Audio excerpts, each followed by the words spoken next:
రాహుల్ గాంధీ ఏమో మోడీని దయ్యమని ఈ దేశానికి పట్టిన దరిద్రమని మాట్లాడుతుంటాడు. నువ్వు మోడీ మేరే బడాబాయ్, నేను గుజరాత్ మోడలే చేస్తా, గుజరాత్ మోడల్ ఈ దేశానికి చీకటి రాజ్యము అని చెప్పిండు రాహుల్. ఓహో బడేబాయ్ చోటబాయ్ ఎప్పటికైనా ఒకటే అవుతారు కదా అని దానికి కొత్తగా కేసీఆర్ చెప్పింది ఏం లేదు. దాంట్లో రేవంత్ చెప్పిన మాటల్ని ప్రజలు అనుకుంటున్న విషయాన్ని చెప్పిండు. రాహుల్ గాంధీని మోడీ అరెస్ట్ చేయడానికి సిద్ధమైన రోజు కూడా ఒక్క మాట మాట్లాడలేదు. ఏంది లాలూచి? కాంగ్రెస్కు కొనసాగించే అలవాటు లేదు ముఖ్యమంత్రులను, ఎప్పుడు కూడా ఏడాదికి 2 నెలలు మార్చే అలవాటు ఉంది. అందుకే కాంగ్రెస్ మార్చే పరిస్థితి వచ్చినప్పుడు ఈయన అందులో పోవడానికి రూట్ ఏర్పాటు చేసుకున్నాడు మోడీతో అని చెప్పేసి అని రాజకీయ పరిశీలకులు మాట్లాడుతున్నారు. ప్రజలు కూడా అదే మాట్లాడుకుంటున్నారు. వాళ్ళ ప్రవర్తన కూడా అదే పద్ధతిలో ఉన్నది కాబట్టి రేపటికి రాస్తా సరిగ్గా పెట్టుకోవడం కొరకే మోడీని ఏమనడం లేదు అని కాంగ్రెస్లో ఉన్న ఎమ్మెల్యేలు మంత్రులు మాకు సమాచారం ఇస్తున్నారు. ఇది ఎప్పటికీ మావాడు కాదు సార్. జగదీష్ రెడ్డికి ఉద్యమాలతో ప్రజల కొరకు జైలు పోయిన అనుభవం చాలా ఉంది. రేపు పోవడానికి కూడా సిద్ధమే, అందులో డౌట్ లేదు.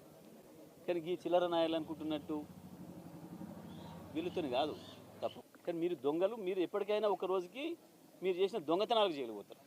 వ్యాపార సంస్థల ముంచి, బ్యాంకులను ముంచి, లోన్లు తెచ్చి ఏదైతే 100 కోట్లు మాయ అని చెప్పేసి అని పౌడర్లు వేసుకొని తిరుగుతున్నారో ఎప్పటికైనా మీరు ప్రజల సొమ్ముదిన కేసుల్లో జైలు పోయేది మీరు మాత్రమే. వాడు అంటున్నాడు ఓ దిక్కు 20,000 కోట్లు తీసుకొని మమ్మల్ని మోసం చేసి పెండి మీ సంగతి చెప్తాం అంటున్నట్టు. వాళ్ళు కూడా మోసగాళ్ళు మీరు కాబట్టి 420లో మీరు పోతారు. ప్రజల కొరకు నేను పోవడానికి సిద్ధంగా ఉన్నా. మా ఊరికి వెళ్ళండి, నా మూలాలు తీసుకోండి. వీళ్ళ తాతాల మూలాలు కూడా తీయండి. వీళ్ళ ఆగర్భ శ్రీమంతులట, పుట్టడమే బంగ్లాలో పుట్టినరట, పుట్టేటప్పుడే బంగారు బట్టలు వేసుకొని పుట్టినరట. సిగ్గుండాలు మాట్లాడడానికి. మీ బతుకులేందో ఎవడి తెలియదురా?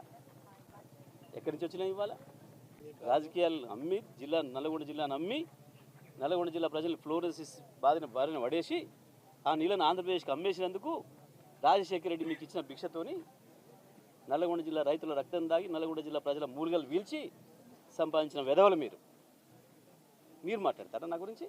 జూబ్లీహిల్స్లా క్లబ్బులల్లా పోజులు కొట్టేది మీరు. ₹1,00,000 అద్దాలు పెట్టుకొని, ₹1,00,000 వాచ్లు పెట్టుకొని పోజులు కొట్టి తిరిగేది మీరు. నేను ప్రజలు ఉంటాను నిత్యం.